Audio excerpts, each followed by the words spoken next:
దోహదపడి. Thank you, thank you, thank you.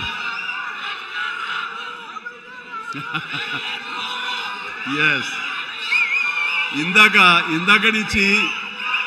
నుంచి చాలా చెప్తూ నా అచీవ్మెంట్స్ గురించి చెప్పాను. Pawan Kalyan is my achievement,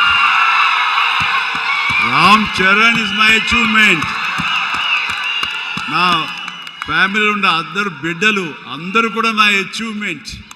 వీళ్ళందరూ చూస్తుంటే ఇది కదా నేను సాధించానని. మొన్న పవన్ కళ్యాణ్ ఇంటికి వచ్చినప్పుడు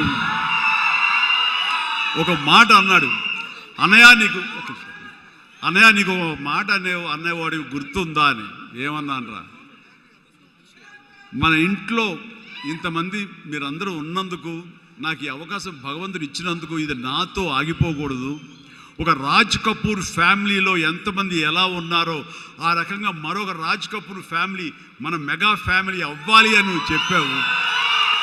ఈ రోజున చూస్తుంటే తలుచుకుంటే నీ మాట ప్రభావం, నీ మాట మంత్రంగా ఈరోజు పనిచేసి మన ఫ్యామిలీలో ఇంతమంది 90 ఉన్నావు, 10 మంది దాకా ఉన్నావు అంటే కనుక నీ మాట పవర్. ఎందుకంటే నువ్వు చాలా నిష్కల్మషంగా అంటావు, అనేదో కన్విక్షన్తో అంటావు, అందులో ఎలాంటి పొల్యూషన్ ఉండదు కాబట్టి దానికి బలం ఎక్కువ అన్నయ్య. మంచి మనసుతో అంటావు, పాజిటివ్తో అంటావు అని కళ్యాణ్ బాబు అంటే అవును కదా అనుకున్నాను.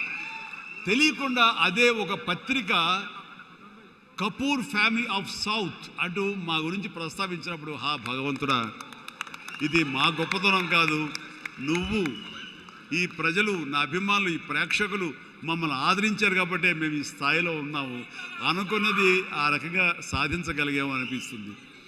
అండ్ గతంలో ఎప్పుడు నేను ఏ సభలోనూ ఇంత మనసిప్పి మాట్లాడుకోలేదు. అది మీతోటి నేను మనసిప్పి మాట్లాడుకునేంత